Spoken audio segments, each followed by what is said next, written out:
Ini sudah? Sudah, Bu. Oke. Oke. Jadi untuk hari ini, oh, ini prasetikal. Oh, berarti sama Pak Faisal kalian udah ya? Udah, Sudah, Bu. pertemuan Oh, pertama. yang paling pertama ya. Oh iya. Ingatannya kecampur-campur. Oh, berarti yang benar.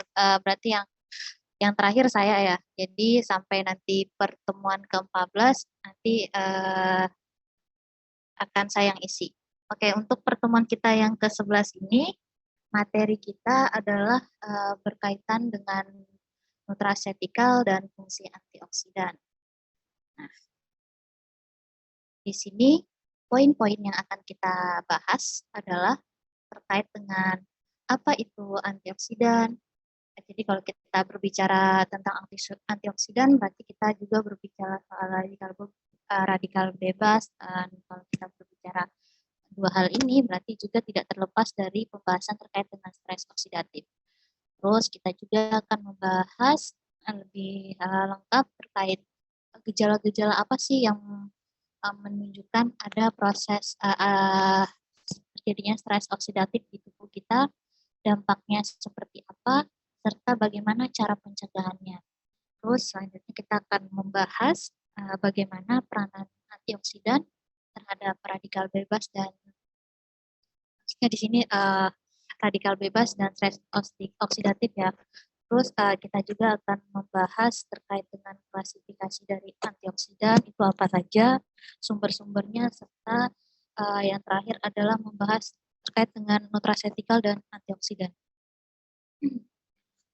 Sebelumnya nanti mohon maaf ya kalau saya sering-sering batuk, mohon dimaklumi. Terus kalau misalnya suara saya agak kurang jelas, tolong diingatkan nanti ya.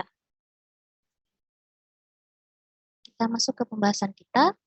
Jadi di sini adalah apa itu antioksidan. Jadi secara lebih jelasnya itu teman-teman bisa lihat pada gambar yang tampil di layar. Di situ menunjukkan kondisi sel pada saat badan kita sehat. Terus di tengahnya itu kondisi ketika tidak sehat, yaitu ketika radikal bebas menyerang. Dan yang terakhir kondisi ketika antioksidan itu berperan dalam mengatasi radikal bebas. Jadi di sini bisa teman-teman lihat bahwa antioksidan sendiri dia itu merupakan zat yang fungsinya untuk melindungi sel kita, sel tubuh dari radikal bebas.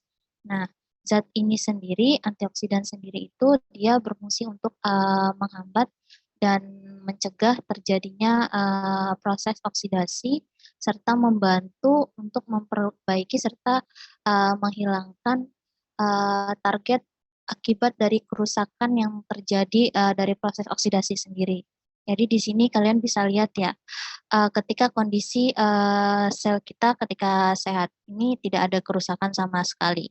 Nah, tiba-tiba ada radikal bebas, yang radikal bebas ini sendiri tidak mempunyai pasangan atom sehingga dia berusaha untuk berpasangan dengan sel lain dengan merusak dengan cara merusak elektron yang ada pada sel lain. Nah, si antioksidan sendiri dia di sini akan berperan untuk mengisi atau mendonasikan elektron dari antioksidan kepada radikal bebas sehingga si radikal bebas ini bisa kembali netral atau stabil. Jadi lebih lengkapnya kita di sini radikal bebas itu kalian bisa lihat bahwa di sini radikal bebas merupakan molekul yang memiliki elektron yang memang tidak berpasangan sehingga dia itu memang sifatnya tidak stabil. Akibatnya karena dia tidak stabil dan tidak memiliki elektron yang tidak berpasangan sehingga si radikal bebas ini dia berusaha untuk mengikat molekul lain yang ada di dalam tubuh dan mencuri elektron terluar dari sel lain itu, sehingga akibatnya terjadi kerusakan dari molekul tersebut. Nah, radikal bebas sendiri itu dia bisa terbentuk secara alami di dalam tubuh kita akibat dari proses metabolisme. Dalam hal ini adalah metabolisme oksigen, perubahan oksigen menjadi energi, dan si radikal bebas juga itu bisa berasal dari atau terbentuk dari faktor eksternal atau sumber-sumber eksternal seperti yang bisa kalian lihat pada gambar ini.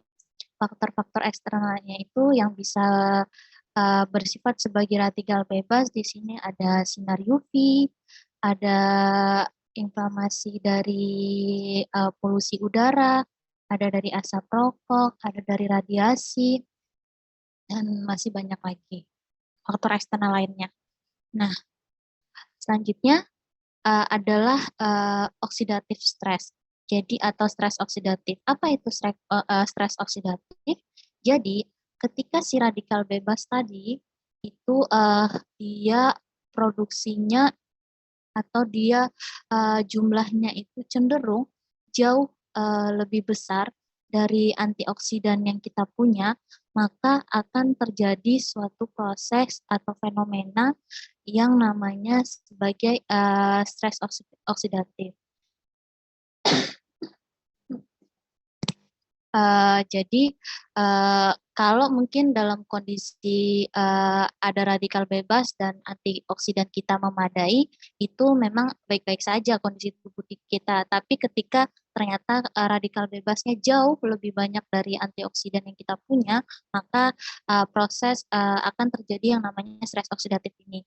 Jadi fenomena ini sendiri merupakan disebabkan karena ketidakseimbangan dari produksi dan akumulasi dari spesies reaktif oksigen ROS, atau mungkin yang di sini kita kenalnya salah satunya itu adalah radikal bebas ini. Nah, gejala dari stres oksidatif pada tubuh sendiri itu bisa bermacam-macam. Dari beberapa penelitian sendiri menunjukkan bahwa sebenarnya tidak ada gejala stres oksidatif yang secara resmi itu menunjukkan ada masalah dari tubuh kita. Belum ada yang menunjukkan gejala atau tanda-tanda yang resmi disampaikan. Namun kalau menurut naturopatik Dr. Daniel Wilson Whiteside sendiri disebutkan bahwa stres oksidatif itu bisa saja menyebabkan gejala-gejala seperti seseorang itu mengalami kelelahan, terus dia mengalami kehilangan memori atau istilahnya ada brain fog, terus ada mengalami nyeri otot atau sendi, terus dia ini kerutan akibat dari aging atau penuaan, terus mengalami perubahan warna rambut ke abu-abu atau putih, terus ada penglihatannya berkurang, mengalami sakit kepala, terus dia sensitif terhadap suara-suara di sekitarnya atau suara bising di sekitarnya, terus rentan mengalami infeksi, serta yang terakhir kadar gula darahnya itu cenderung tidak stabil. Jadi ketika seseorang mengalami beberapa gejala ini, berarti perlu kita curigai bahwa orang tersebut mengalami yang namanya stres oksidatif. Terus apa dampak jika terjadi stres oksidatif sendiri? Jadi ketika terjadi stres oksidatif pada tubuh kita, maka dia bisa berkontribusi menyebabkan suatu penyakit atau kondisi kronis tertentu. Nah, di sini sudah dirangkum beberapa penyakit dan kondisi kronisnya. Kalau lebih rangkumannya bisa teman-teman lihat pada gambar di layar. Ini di mana bagaimana pengaruh oksidatif stres itu terhadap paru-paru, jantung, ke mata, otak, sampai ke hati, ke paru-paru. Nah, ini pengaruhnya ternyata oksidatif stres ini itu kemana-mana di seluruh tubuh kita. Lebih lengkapnya, yang pertama ini di sini dia berpengaruh terhadap penyakit degenerasi makula. Ini berkaitan dengan usia. Jadi semakin bertambahnya usia seseorang, maka berpotensi mengalami stres oksidatif yang bisa menyebabkan masalah dari penglihatan. Terus selanjutnya dia berpengaruh ke aterosklerosis. Jadi aterosklerosis sendiri merupakan suatu kondisi di mana arteri kita itu mengalami penyumbatan atau pengerasan. Hal ini disebabkan oleh penumpukan penumpukan plak atau penumpukan kolesterol pada arteri kita. Dan ini bisa salah satunya disebabkan oleh terjadinya oxidative stress. Terus ada juga oxidative stress itu bisa berdampak pada cancer. Jadi stres oksidatif bisa menyebabkan kerusakan DNA pada sel yang pada akhirnya akan menyebabkan perkembangan sel yang tidak terkendali yang akhirnya terbentuk menjadi tumor. Bisa tumor jinak atau tumor ganas atau lebih kita kenal sebagai kanker ya. Terus selanjutnya dia bisa berdampak pada penyakit paru obstruktif kronik. Jadi stres oksidatif sendiri bisa menyebabkan penyakit paru ini akibat dari paparan dari asap rokok atau penyebab lingkungan atau penyebabnya itu disebabkan oleh polusi dari lingkungan. Terus selanjutnya ada dia bisa berpengaruh terhadap diabetes, di mana dia stres oksidatif sendiri dia berkontribusi terhadap diabetes serta komplikasi dari diabetes itu sendiri, seperti kayak komplikasinya mengalami stroke, gagal ginjal, atau kerusakan retina. Terus juga berpengaruh pada penyakit glaukoma. Jadi si radikal bebas ini uh, yang disebabkan oleh iritasi lingkungan bisa menyebabkan uh, kondisi seseorang itu mengalami glaukoma atau kondisi kelainan pada mata. Terus ada penyakit neurodegeneratif, ini contohnya seperti penyakit Parkinson atau Alzheimer, ini berkaitan dengan masalah otak. Jadi otak itu memang salah satu organ tubuh kita yang sangat rentan mengalami stres oksidatif. Karena memang di otak kita kan untuk kebutuhan akan oksigennya itu, kebutuhan akan pasokan oksigennya itu cenderung tinggi, sehingga memang sangat rentan mengalami stres oksidatif. Nah, dari penelitian dia menunjukkan bahwa ternyata stres oksidatif itu punya peranan penting dalam mempengaruhi kondisi otak seseorang sehingga seseorang itu bisa berpotensi mengalami penyakit Parkinson dan juga penyakit Alzheimer. Selanjutnya ada dia bisa stres oksidatif sendiri bisa berpengaruh terhadap penyakit rheumatoid arthritis. Jadi si stres oksidatif itu berkontribusi merusak jaringan di sekitar bagian dari rheumatoid arthritis itu. Jadi ketika seseorang dengan melihat potensi bahayanya stres oksidatif itu ketika terjadi di tubuh kita, maka di sini ada langkah-langkah apa yang bisa kita lakukan untuk sebagai pencegahan atau untuk mengatasi resiko mengalami stres oksidatif. Jadi uh, jadi memang resiko kita untuk menghindari paparan radikal bebas, menghindari stres oksidatif itu nggak bisa sepenuhnya bisa 100% kita hindari. Tapi memang kita masih bisa melakukan langkah-langkah yang bisa meminimalkan atau mengurangi dampak atau efek dari stres oksidatif ketika itu terjadi pada tubuh kita. Nah, langkah-langkah apa yang bisa kita lakukan?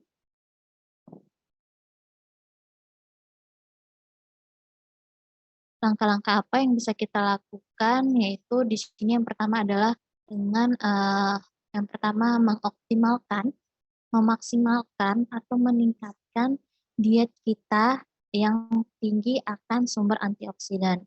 Jadi dan sumber antioksidan yang disarankan sendiri memang paling baik itu yang diperoleh dari makanan. Dalam hal ini adalah sumber antioksidan yang paling banyak itu yang berasal dari buah-buahan dan sayuran. Di sini juga disarankan setidaknya kita mengkonsumsi 5 porsi per hari untuk buah dan sayuran sebagai sumber antioksidan. Terus langkah kedua adalah disarankan kita untuk melakukan olahraga secara teratur. Jadi meskipun memang beberapa penelitian dia menunjukkan bahwa eee, olahraga itu juga bisa berpotensi menyebabkan stres oksidatif.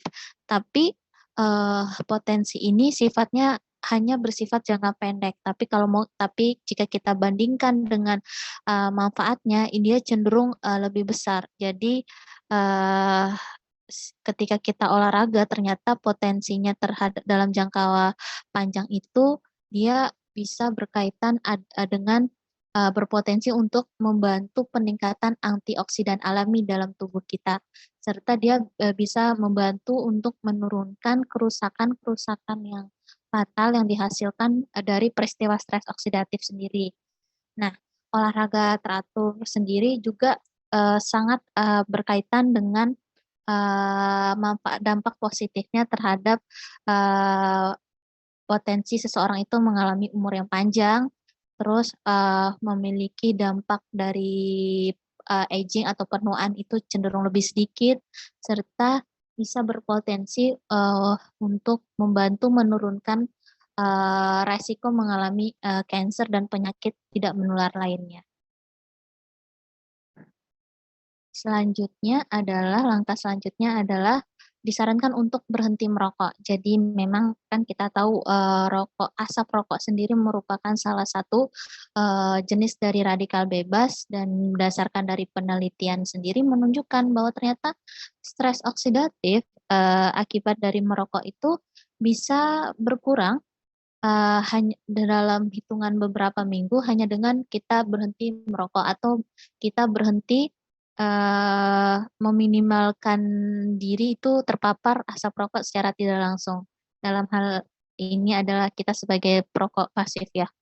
Terus disarankan juga untuk menggunakan tabir surya. Jadi apalagi kita ya mungkin yang tinggal di eee, daerah Kalimantan sendiri cenderung memang cuacanya itu nggak menentu, kalau panas itu panasnya terik banget. Jadi ini sangat-sangat kita disarankan untuk selalu kalau keluar itu selalu disarankan menggunakan tabir surya atau lotion yang setidaknya memiliki SPF 30 atau lebih tinggi. Hal ini kita untuk menghindari paparan atau radiasi dari ultraviolet yang pada matahari yang bisa menyebabkan kita terpapar radikal bebas. Nah, selanjutnya adalah disarankan untuk tidur yang cukup. Jadi tingkat antioksidan dalam tubuh kita itu bisa menurun apabila kita tidak didukung dengan pola tidur yang cukup di malam hari. Jadi tidur yang cukup sendiri itu ternyata punya peranan penting untuk menjaga keseimbangan di sistem tubuh kita. Nah, idealnya disarankan untuk kita itu dalam sehari malamnya itu tidur selama 7 sampai 8 jam sehari. Nah, memang apalagi ini memang perlu diperhatikan ya untuk teman-teman juga pasti eee, potensi untuk begadangnya itu kan sering. Jadi ini perlu dia perhatikan, usahakan memastikan diri untuk tidur yang cukup setidaknya 7 sampai 8 jam sehari atau eee, setidaknya 5 sampai 6 jam saja itu sebenarnya sudah bagus. Terus karena memang fungsi otak kita, produksi hormon kita, proses pembentukan antioksidan serta keseimbangan kita terhadap radikal bebas itu memang paling banyak dipengaruhi dari pola tidur kita. Nah, selanjutnya langkah yang disarankan adalah kita menghindari mengkonsumsi makanan secara berlebihan. Jadi memang dari penelitian menunjukkan bahwa mengkonsumsi makanan dalam jumlah yang besar dan dalam intensitas yang terus-menerus sepanjang hari itu bisa berpotensi kita lebih banyak memiliki radikal bebas dan berpotensi kita sering mengalami yang namanya stres oksidatif. Sehingga yang disarankan oleh peneliti adalah kita mengkonsumsi makanan dalam interval waktu yang teratur. Jadi makan malam, jadi sarapan, makan siang, makan malam dan ditambah dengan 2 selingan di antara waktu makan itu dilakukan secara teratur dan disarankan juga memang lebih ke porsinya sedikit atau setidaknya porsinya sedang, tidak berlebih. Itu harus diperhatikan. Terus disarankan menghindari pemicu stres karena memang stres oksidatif sendiri itu juga tidak terlepas dari kondisi psikologi fisik kita, psikologi mental kita. Jadi kita perlu untuk menghindari faktor-faktor yang bisa memicu kita mengalami stres. Nah, selanjutnya disarankan untuk mengurangi konsumsi alkohol, mengurangi bahkan kalau perlu berhenti membatasi konsumsi alkohol serta meningkatkan yang terakhir yang mungkin dampaknya tidak terlalu terlihat, maksudnya terlihat tapi mungkin agak lama. Jadi kita disarankan untuk meningkatkan kesadaran kita terhadap lingkungan. Contohnya seperti apa? Jadi misalnya kita mengurangi kebiasaan untuk disarankan misalnya kalau lebih menggunakan kendaraan-kendaraan umum, jadi mengurangi penggunaan kendaraan pribadi sehingga kita bisa berkontribusi dalam menjaga kondisi iklim, mengurangi polusi dari kendaraan kita. Itu untuk langkah-langkahnya. Sampai sini ada yang ingin ditanyakan?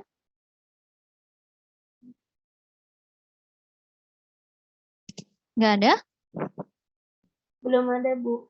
Oke, kita lanjutkan ya. Terus kita masuk ke pembahasan terkait bagaimana sih peran antioksidan terhadap radikal bebas dan juga terhadap stres oksidatif. Jadi peranan dari antioksidan sendiri dalam melawan radikal bebas dan stres oksidatif itu kita kenal ada 2 mekanisme yang bisa dia lakukan. Yang pertama, si antioksidan ini bisa berperan dalam mekanisme pemutusan rantai di mana antioksidan primer ini bisa menyumbangkan elektronnya ke radikal bebas yang ada dalam sistem. Sehingga tadi itu si radikal bebasnya itu bisa kembali stabil atau normal. Kemudian yang kedua adalah dengan mekanisme yang melibatkan proses penghilangan ROS atau spesies oksigen reaktif, dalam hal ini adalah radikal bebas atau inisiator dari spesies nitrogen reaktif dengan proses pendinginan katalis dari pemicu rantainya. Jadi si antioksidan itu dia bisa memberikan efek pada sistem biologis dengan mekanisme yang berbeda tergantung dari donasi elektronnya. Juga termasuk dari donasi elektron, dari koantioksidan, atau dari perannya dalam regulasi ekspresi gen.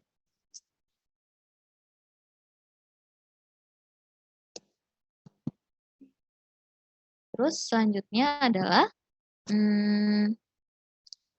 ada beberapa tingkat aksi dari antioksidan yang bekerja dalam sistem pertahanan yang fungsinya ini ada beberapa garis pertahanan dari antioksidan dalam mengatasi ketika sel itu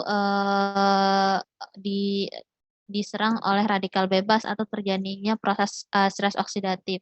Nah, garis pertahanan yang pertama, si antioksidan ini berperan sebagai antioksidan preventif. Dia fungsinya untuk menekan pembentukan dari radikal bebas. Bentar.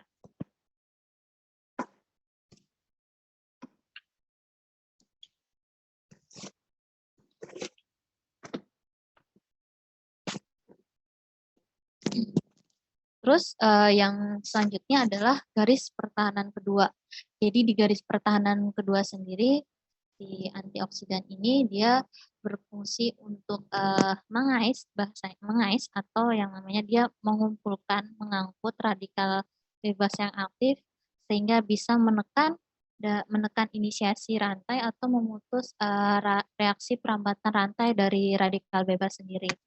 Terus garis pertahanan ketiga ini si antioksidan itu berperan dalam proses perbaikan dan proses antioksidan de novo. Jadi de novo sendiri merupakan metabolisme yang dimulai dari molekul kecil dan mensintesis molekul kompleks yang baru. Nah, di mana dari enzim proteolitik, enzim proteinase, proteitase, dan peptidase ini yang ada di sitosol dan di mitokondria itu dia bisa mengenali, bisa mendegradasi dan membuang protein yang dimodifikasi secara oksidatif serta mencegah terjadinya proses akumulasi dari protein teroksidasi sendiri. Nah, yang terakhir adalah garis pertahanan keempat. Jadi di sini si antioksidan membantu dalam proses adaptasi di mana ada sinyal untuk produksi dan untuk reaksi terhadap radikal bebas. Untuk reaksi terhadap radikal bebas menginduksi pembentukan dan pengangkutan dari antioksidan yang sesuai ke tempat yang sesuai atau tepat. Nah, selanjutnya klasifikasi dari antioksidan. Jadi kalau antioksidan sendiri itu diklasifikasikan atau dikategorikan menjadi dua. Yang pertama itu adalah antioksidan primer atau alami, yang kedua adalah antioksidan sekunder atau sintetik. Kalau antioksidan primer sendiri atau alami itu dia bersifat fenolik dan bisa mengubah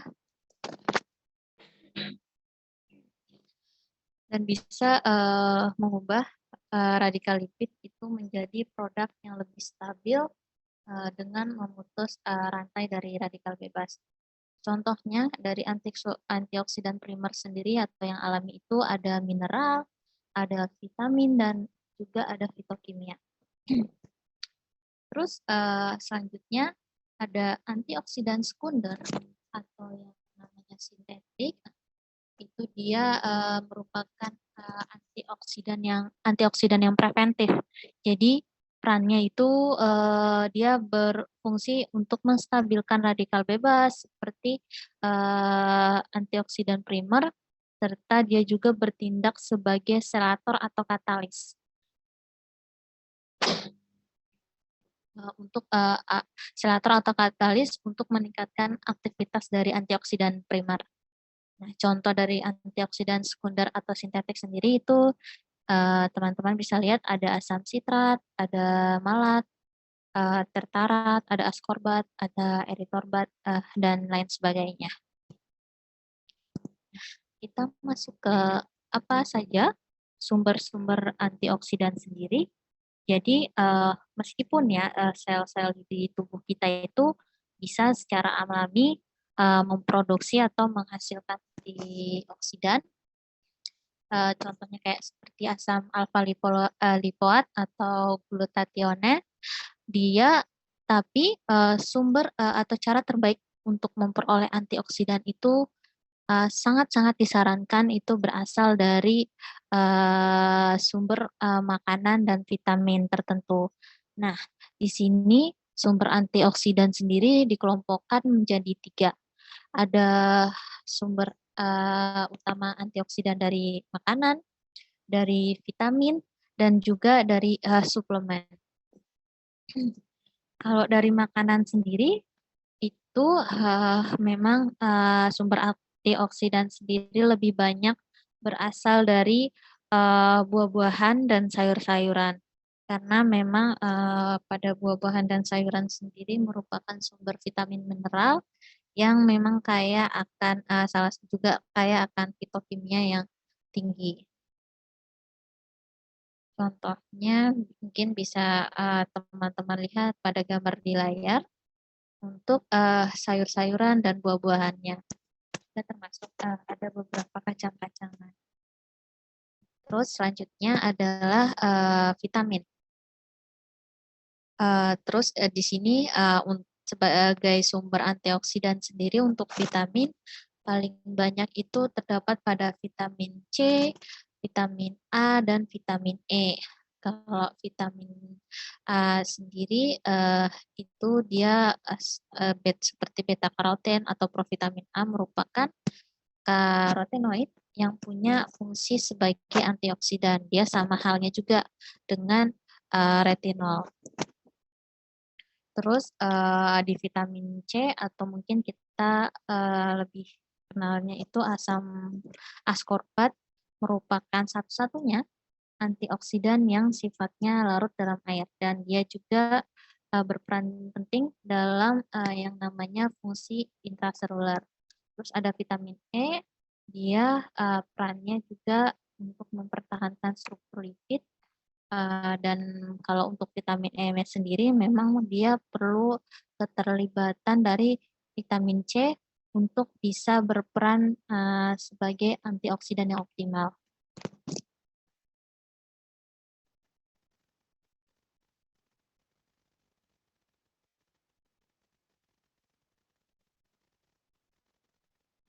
Maaf, ini ada kesalahan pengetikan ya. Selanjutnya adalah sumber antioksidan yang berasal dari suplemen. Untuk contohnya sendiri itu di sini adalah selenium. Jadi selenium atau SE itu sendiri merupakan suplemen antioksidan yang penting di mana dia berperan dalam jalur metabolisme, khususnya salah satunya seperti metabolisme hormon tiroid, dan juga dia berperan dalam sistem kekebalan tubuh. Nah, sumber utama dari selenium sendiri memang biasanya berasal dari biji-bijian dan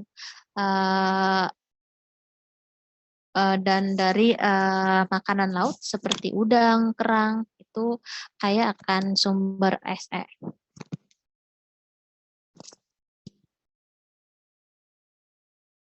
Selanjutnya kita masuk di poin pembahasan yang terakhir, yaitu berkaitan dengan nutraceutical antioksidan. Jadi beberapa nutraceutical yang perannya sebagai antioksidan itu ada banyak sekali. Ada yang dari tadi vitamin, yang dari makanan, pangan. Nah, di sini ada beberapa yang sudah terangkum. Yang pertama ada vitamin C atau asam ascorbat. Dia merupakan zat gizi yang larut air yang sangat diperlukan dalam fungsi biologisnya, seperti pada pertumbuhan dan contohnya pada proses pertumbuhan dan perkembangan normal. Dan di sini juga si vitamin C itu berperan sebagai faktor enzim dan sangat penting pada beberapa enzim dalam proses hidroksilasi. Nah, terkait peranannya dengan antioksidan sendiri, si vitamin C ini dia berperan sebagai antioksidan untuk membantu proses perlindungan dari infeksi. Nah, di mana si vitamin C ini merupakan agen pereduksi yang sangat ampuh dalam mengangkut radikal bebas dan spesies turunan oksigen atau ROS, radikal bebas jenis lainnya itu yang berbahaya, seperti contohnya ini ada radikal hidroksil, ada hidrogen peroksida, dan juga ada singlet oksigen. Terus yang kedua itu ada vitamin A atau retinol atau asam retinoat.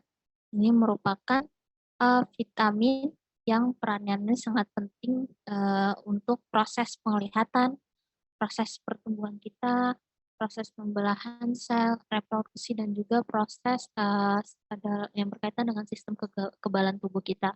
Nah, terkait dengan aktivitas dari antioksidan dari vitamin A sendiri, dia itu di mana si vitamin A ini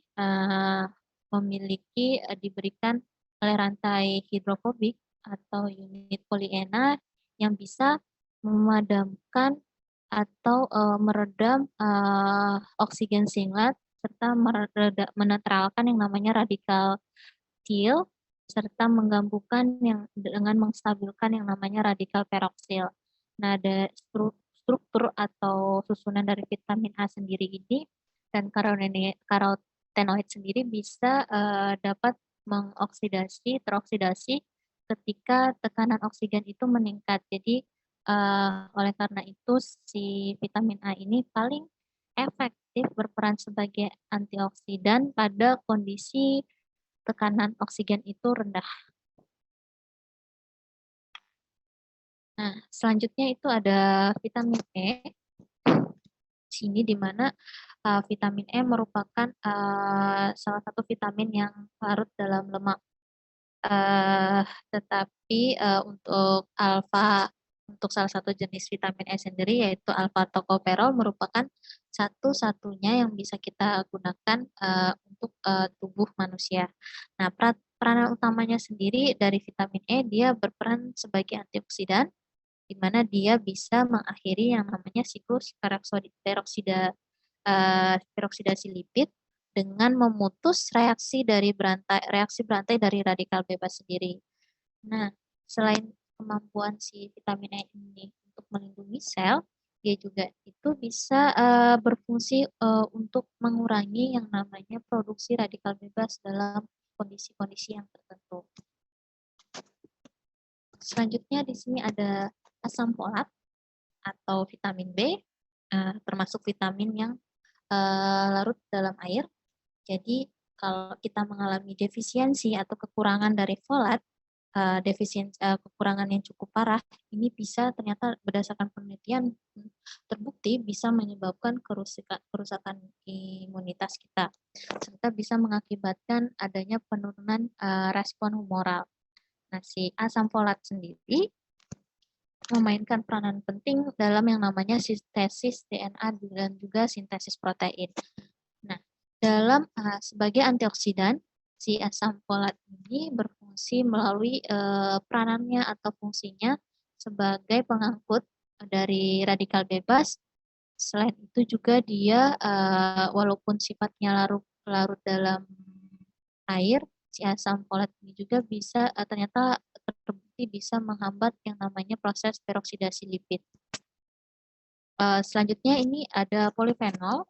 Di sini di mana banyak dari polifenol sendiri itu merupakan antioksidan yang punya pengaruh dalam proses antioksidan plasma serta berpengaruh dalam melindungi sel dari proses peroksidasi lipid, khususnya terjadi pada membran pufa atau pada asam nukleat.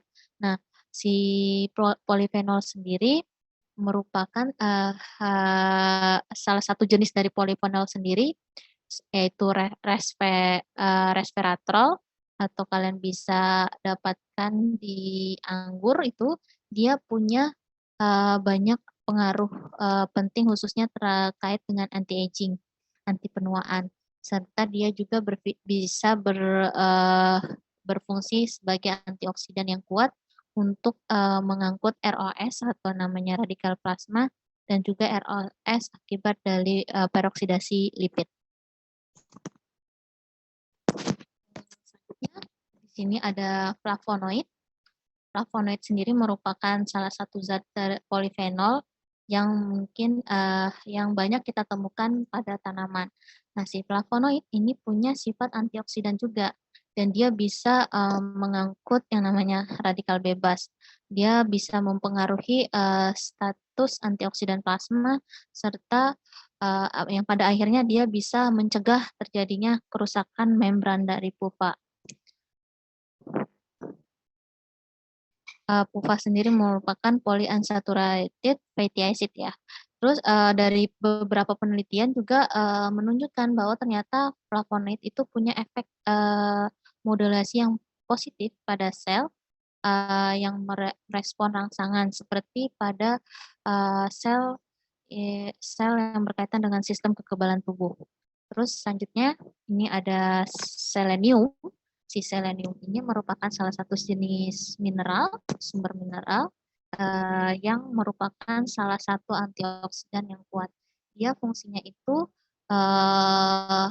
berfungsi dalam efek biologis untuk penggabungan dalam selenoprotein yang perannya untuk mengatur ROS atau radikal bebas di hampir semua jaringan.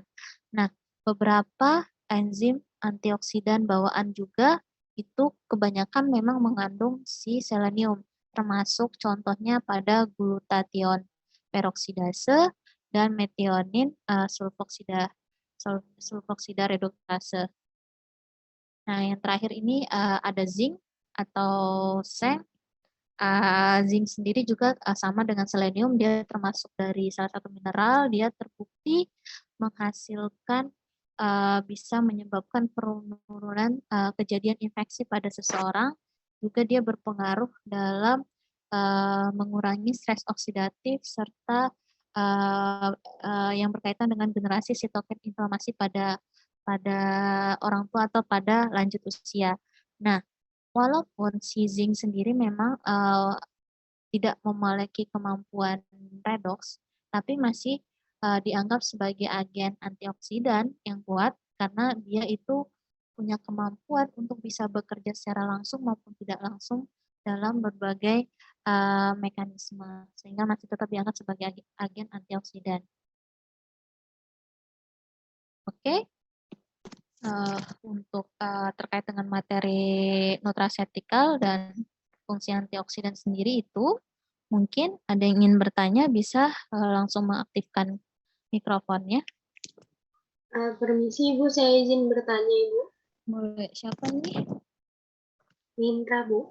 Minta, oke. Silakan.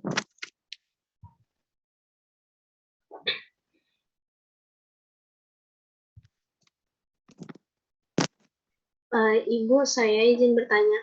Kan itu tadi ada beberapa macam kan Bu sumbernya antioksidan.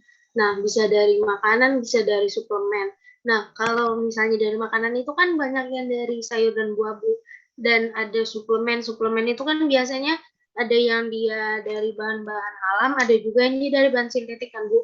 Kalau misalnya kasusnya seseorang itu dia suka makan sayur atau buah gitu, apakah dari suplemen saja